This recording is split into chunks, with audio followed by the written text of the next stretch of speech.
Pedagogia Espírita de José Herculano Pires, o educando excepcional. O problema do educando excepcional vem sendo tratado com a devida atenção e através das técnicas modernas no meio espírita.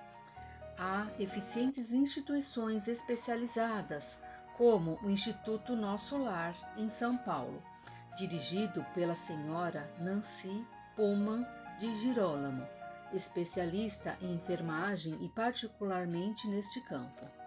Essa instituição não se limita à prática da recuperação, mas desenvolve intensa atividade na realização de cursos dados por especialistas, tanto para o aprimoramento e atualização dos seus quadros de trabalho, quanto para a formação de novos elementos na especialidade. Notável por sua amplitude e seus fins são as casas André Luiz, que se aplicam ao tratamento dos casos crônicos e irrecuperáveis. O Espiritismo nos leva a encarar esse problema com profundo interesse, como acontece nos casos de psicopatia em geral, pois o conceito espírita a respeito abrange a questão das influenciações espirituais, só agora em estudo no plano científico-terapêutico, graças às pesquisas parapsicológicas. Em alguns dos 30 hospitais psiquiátricos espíritas filiados à Federação dos Hospitais Espíritas do Estado de São Paulo, como acontece no de Araras, foram criadas sessões especiais para o tratamento de crianças e jovens. À maneira do que ocorre no campo da psicopatologia, no plano educacional e pedagógico, o Espiritismo tem sua contribuição a dar. O problema do excepcional, como o do deficiente físico, insere-se na dinâmica da lei de ação e reação, implicando consequências kármicas além das implicações propriamente mediúnicas. Um distúrbio mental pode ser explicado aparentemente de maneira perfeita e completa pelas hipóteses e teoria psicoterapêuticas. Mas, como acentua Ehrenwald, entre as suas causas pode figurar ou pode mesmo preponderar o fator telepático, seja de origem humana, espiritual ou de ambas em conjugação. Os exemplos da clínica psiquiátrica de Karl Winkelland e os da clínica psicanalítica de Evenwald são confirmados por centenas de ocorrências semelhantes nos hospitais espíritas e pelos exemplos dados em seus livros pelo médico espírita Inácio Ferreira, do Sanatório Espírita de Uberaba, em Minas Gerais. A pedagogia espírita, graças ao seu conceito específico do educando, é a única atualmente em condições de enfrentar em profundidade o problema do educando excepcional, na linha das conquistas científicas do nosso tempo. As novas dimensões culturais abertas por essas conquistas exigem dos que tratam do assunto uma tomada urgente de contato com a problemática espírita. Por outro lado, as escolas espíritas têm um papel fundamental e pioneiro a desenvolver nesse terreno, o que bastaria para justificar a existência dessas escolas, não fossem as justificativas mais amplas e gerais que já expusemos.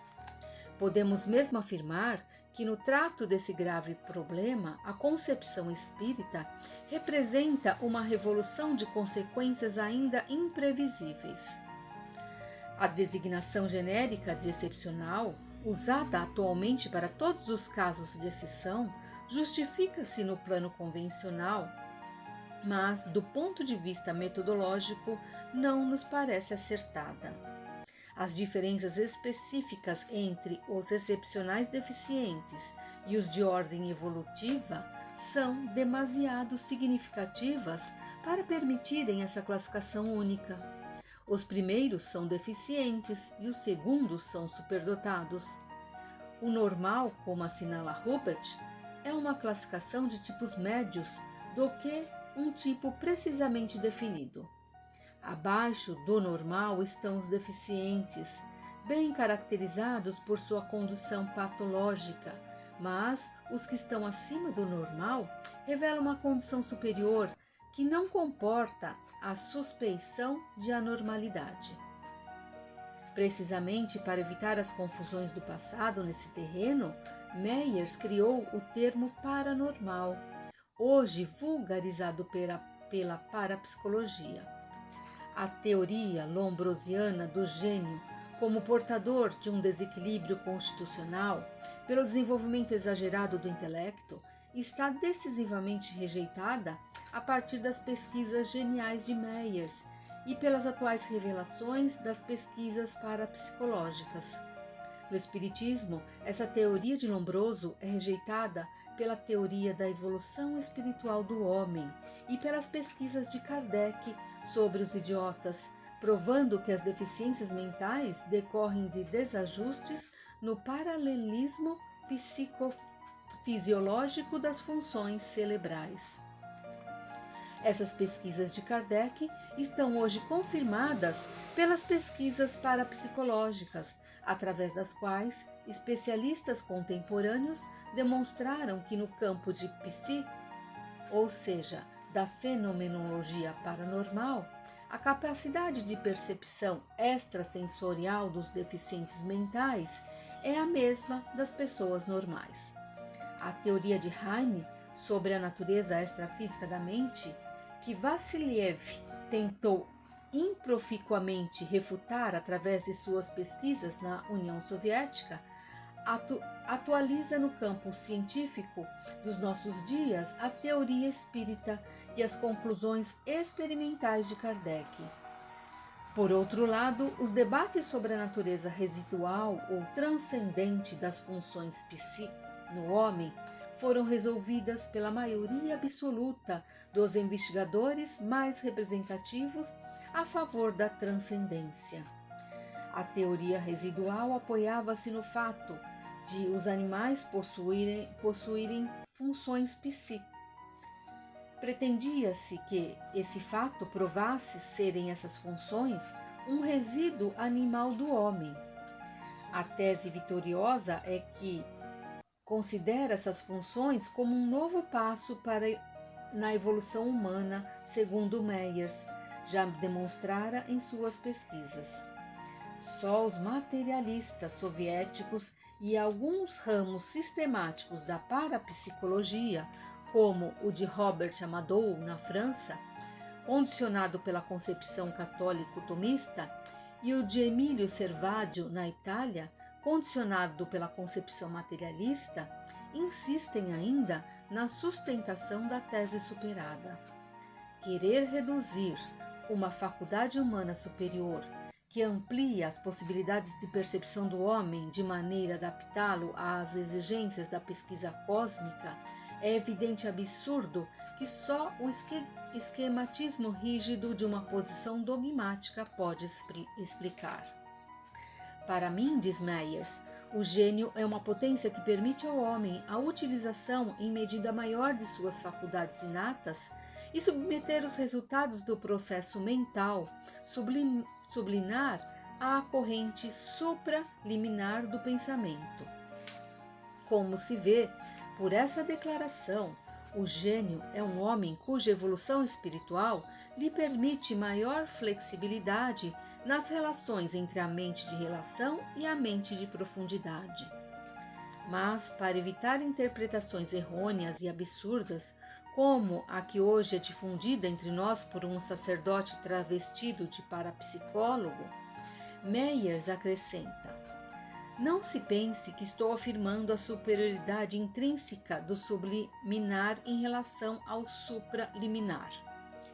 O que digo é que o homem de gênio representa o tipo acabado do homem normal pela sua possibilidade de utilizar mais elementos de sua personalidade do que o homem comum. Essa distinção entre o comum e o normal, feita por Myers, baseia-se numa precisão metodológica que contrasta com a falta de precisão da aplicação generalizada do termo excepcional que hoje se faz. O inconsciente não é genial, não é um sábio, como afirma o sacerdote em defesa de sua posição religiosa, mas é a parte de nossa consciência que guarda os resultados das experiências de vidas anteriores. Esses resultados afluem do consciente quando o espírito mais evoluído que o comum os evoca por meio de associação de ideias e emoções.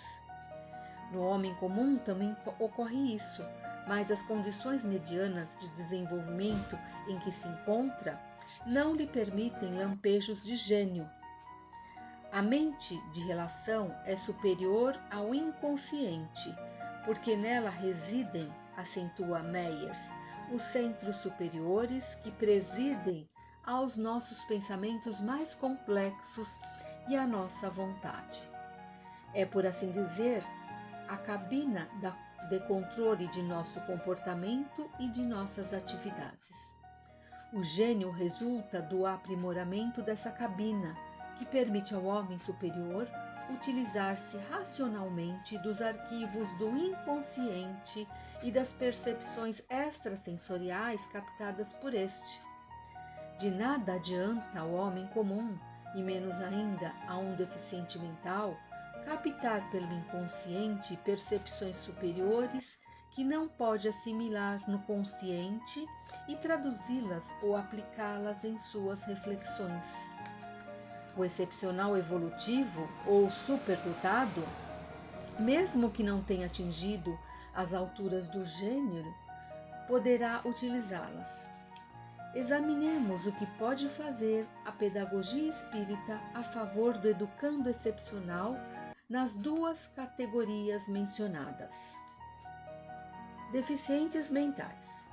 Quando tratamos desta categoria, estamos em face de casos de provação ou expiação, má aplicação da inteligência no passado, utilização do raciocínio para confundir o próximo ou fraudá-lo, excesso de arrogância mental ou de vaidade, desperdício consciente de oportunidades de aplicação da mente no bom sentido, aquisição de conhecimentos para uso exclusivo, exercício de profissões intelectuais para simples obtenção de fortuna, utilização de invenções ou descobertas para aniquilamento de adversários e assim por diante.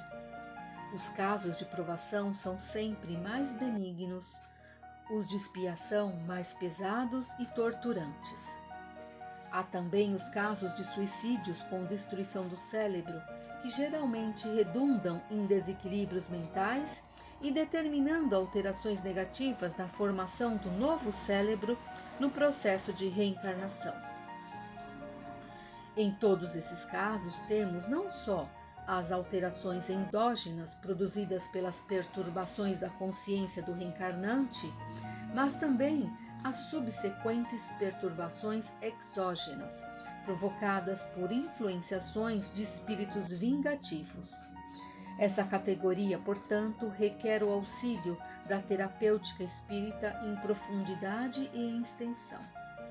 A pedagogia espírita indica providências conjugadas de 3 espécies. Primeira, sujeição do educando a processos de recuperação possível, segundo os métodos comuns da psicoterapêutica, visando ao restabelecimento de coordenações motoras, verbais e racionais. Tratamento mediúnico através de preces e passes, acompanhado de exortações morais e espirituais de orientação evangélica, visando ao despertar das energias da consciência e da afetividade. Esse tratamento deverá ser feito em instituições espíritas especializadas ou em centros e grupos dotados de experiência e recursos mediúnicos adequados. Segunda, sujeição do educando a trabalhos de desobsessão para o afastamento progressivo das entidades vingativas, através de doutrinação. Esse processo deve ser acompanhado de orientação dos familiares para que mantenham no lar um ambiente de amor e de compreensão, não só com referência ao educando, mas também no tocante aos seus credores invisíveis. Necessário lembrar aos familiares que não devem nunca emitir pensamentos de repulsa agressiva às entidades obsessoras, que precisam do mesmo amor dedicado ao obsedado. Os obsessores são vítimas do passado e que agora se converteram em algozes. Sofrem tanto quanto o obsedado, ou talvez mais, permanecendo numa faixa vibratória inferior que o submete à ação de entidades ignorantes e perversas.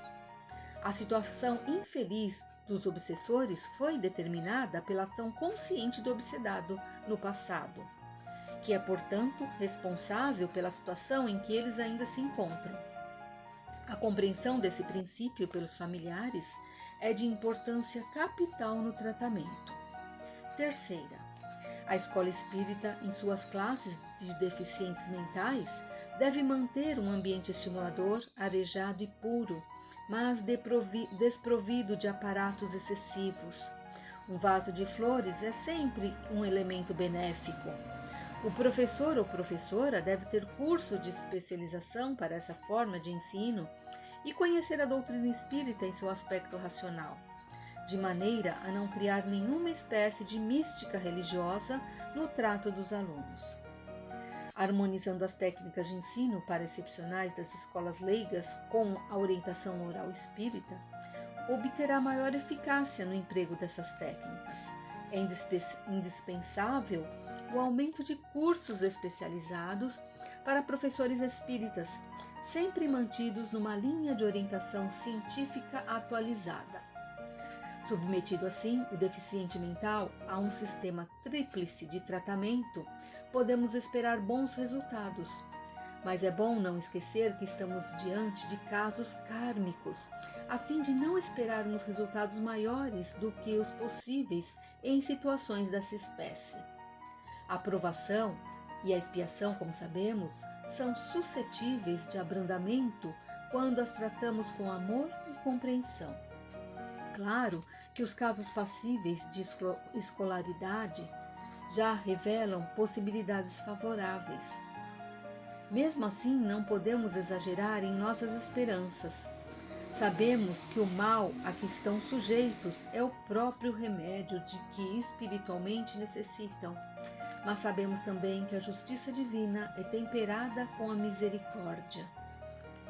Nenhum desses casos prescinde dos cuidados médicos, que vão do diagnóstico às prescrições do tratamento necessário e à vigilância constante do processo de recuperação.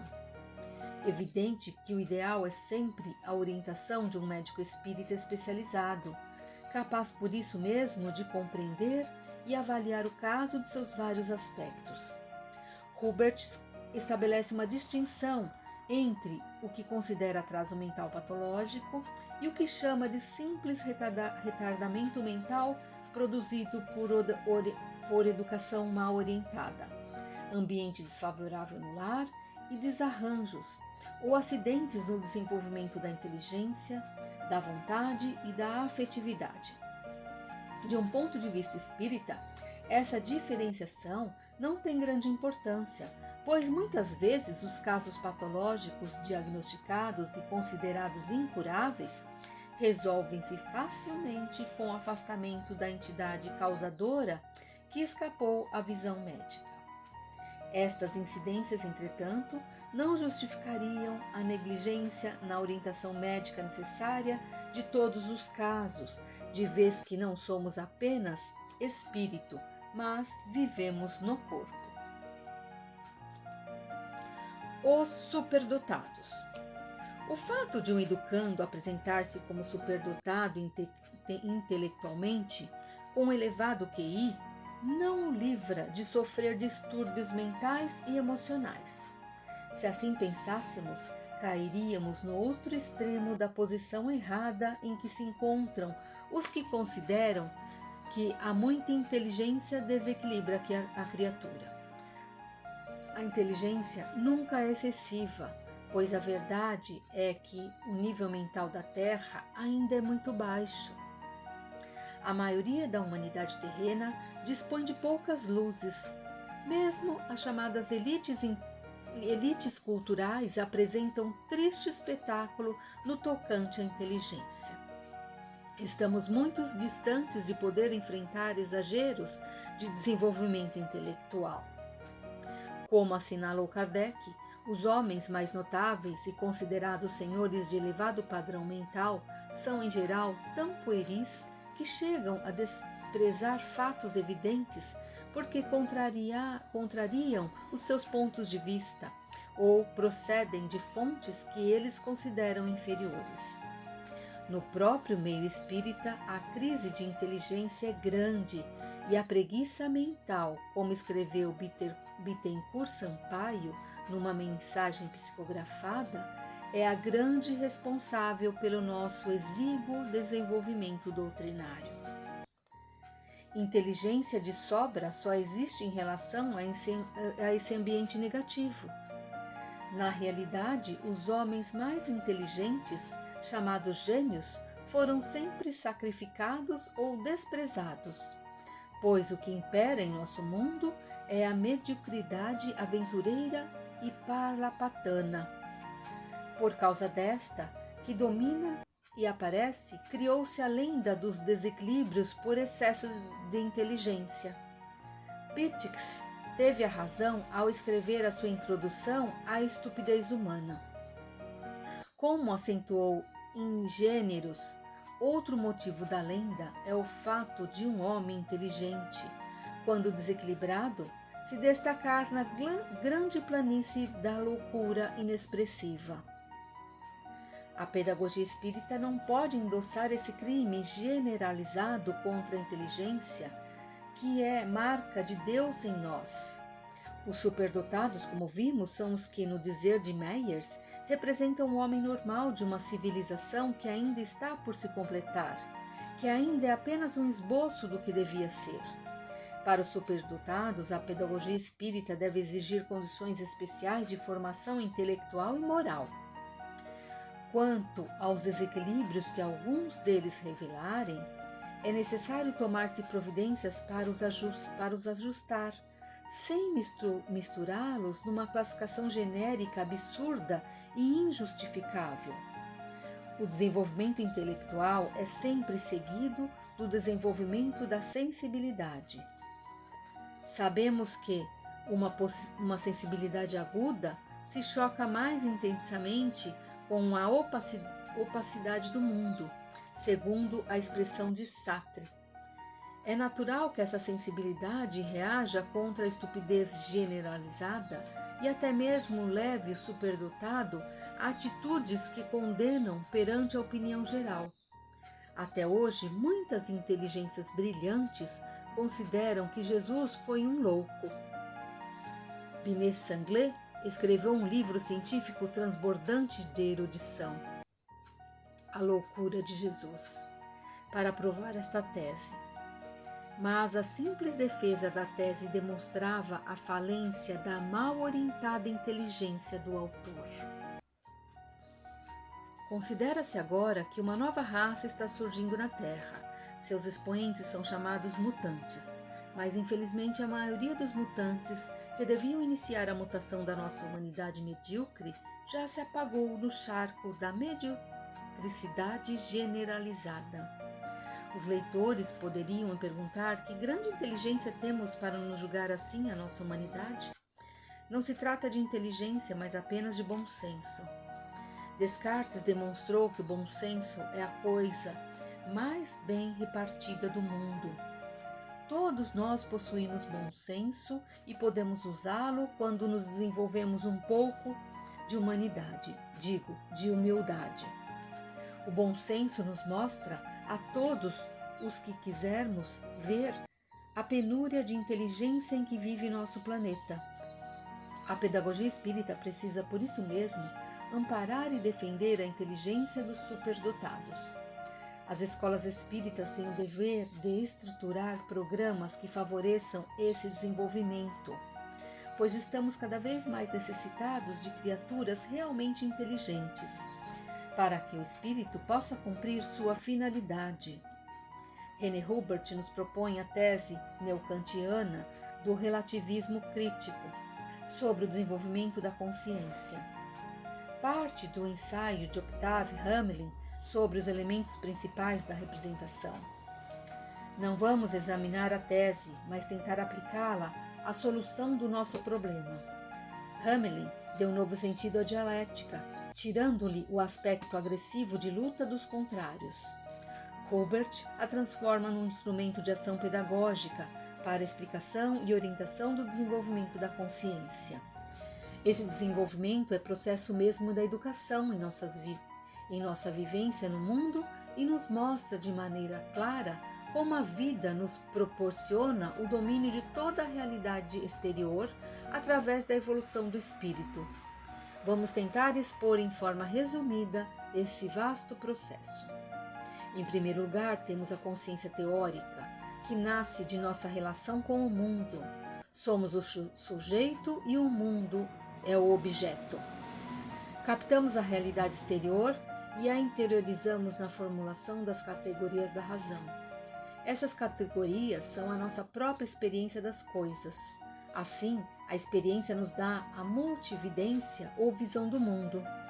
Mas a relação sujeito-objeto se transforma em nossa consciência na recriação do mundo em nós mesmos e, por isso, na recriação da nossa própria consciência, que se refaz na relação com o mundo. O mundo opaco de Sartre, esse objeto obscuro, misterioso, torna-se transparente ao ser recriado em nossa consciência em forma de representação. Desaparece a relação e, ao mesmo tempo, a contradição sujeito-objeto, pela fusão de ambos na consciência. Dessa maneira, a representação do mundo em nós não é um simples decalque da realidade exterior, mas uma absorção e assimilação do real. O saber deixa de ser informação e coleta de dados para ser vivência. A consciência teórica, ao formular a teoria do mundo, reformula sua própria posição diante do mundo e identifica-se a si mesma como a realidade. Esta identificação inicial produz o que Adolfo Ferrieri chamou de refundição da personalidade. Modifica-se ao mesmo tempo a visão objetiva do mundo e a nossa visão subjetiva de nossa própria capacidade de ação no mundo. Compreendemos assim o mecanismo oculto da tese de Renouvier sobre o aprender fazendo. Não basta ler e ouvir, é preciso fazer. Com isso passamos à consciência prática, introduzindo-nos pela vontade na ordem dos fenômenos. Manejamos as coisas e os seres, reconstruímos o mundo através da ciência e da técnica. A ciência nos foi dada pela consciência teórica, a prática nos leva à atividade da consciência, não mais como simples experiência, mas como recriação. Recriamos o mundo e com isso recriamos a nós mesmos. Desencadeamos o tempo e descobrimos a duração. O futuro se descortina ante nós e mostra-nos outra ordem de coisas, além da ordem estática dada pelo presente. É a ordem das coisas por fazer, a ordem do possível. Tornamo-nos co-criadores de Deus. Assim, a consciência prática, nossa consciência de agir e de poder agir incessantemente no tempo, com seus limites e na duração ilimitada, desperta em nós o dever e a necessidade da ação, que por sua vez exige normas de ação e de conduta, despertando o senso moral. É nesse momento que atingimos a consciência estética, síntese final na dialética da consciência. A captação estésica do mundo, essa percepção de realidade exterior através dos sentidos, transformou-se em nós numa representação total da realidade do mundo e da nossa própria realidade interior. A estesia se define então como encontro por nós no mundo da nossa aspiração de ser. A sensação nos levou à razão, esta nos conduziu à moral e esta nos abriu através da ação e da reflexão o portal do amor. A consciência estética nos reintegra no mundo e este nos aparece como uma manifestação de Deus, pleno de ordem, equilíbrio e leveza. Implantamos o reino de Deus na terra e ela se transfigura. Esta colocação do problema da consciência nos indica os rumos da educação espírita e nos fornece os elementos necessários para enfrentarmos o problema atual, cada vez mais acentuado, da escolarização eficiente dos superdotados. Classes especiais terão de ser organizadas para essas crianças e esses adolescentes que se projetam na vanguarda da evolução terrena.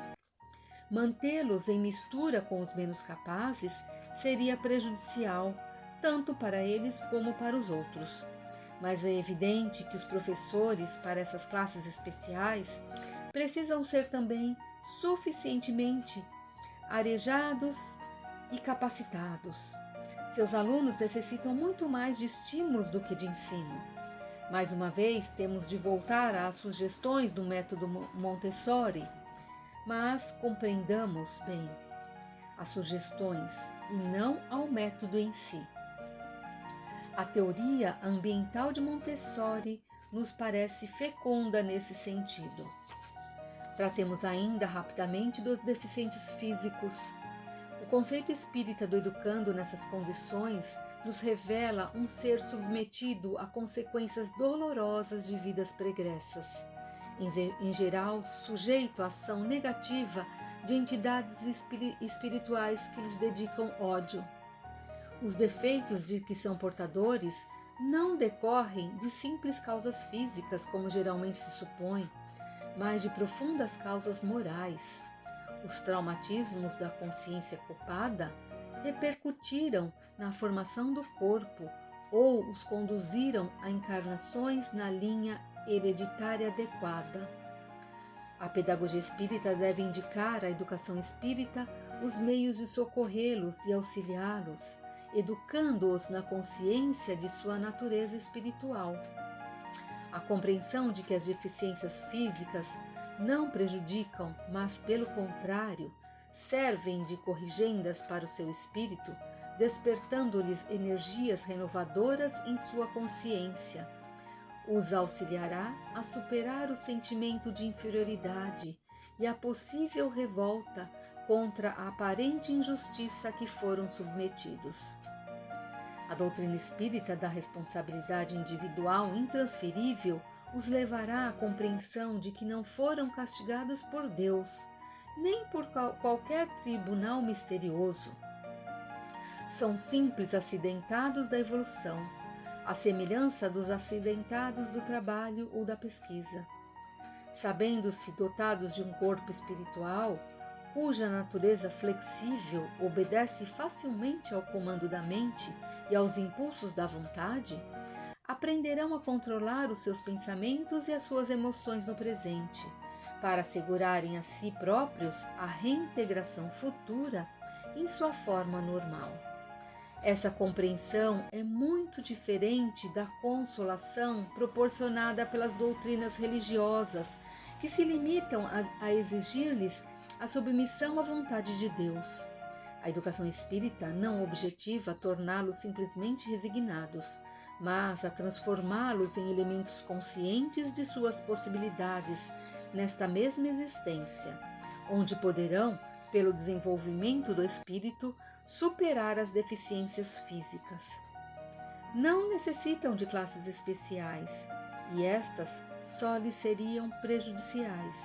Devem manter-se nas classes comuns, despertando em suas relações com os demais, pela convivência, a observação e a experiência, a compreensão de que os portadores de físico perfeito são às vezes carregados de deficiências mentais e morais que nunca desejariam ter.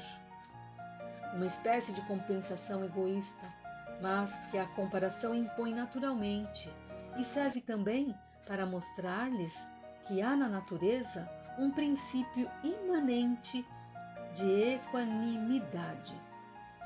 Todos esses problemas nos revelam a necessidade e a eficácia da educação espírita. Sua contribuição em todos os setores do processo educacional prova o acerto dos que fundaram escolas espíritas espontânea e corajosamente em nosso país, dando-lhe a liderança na reforma educacional e pedagógica exigida pelas transformações profundas por que passa o nosso mundo.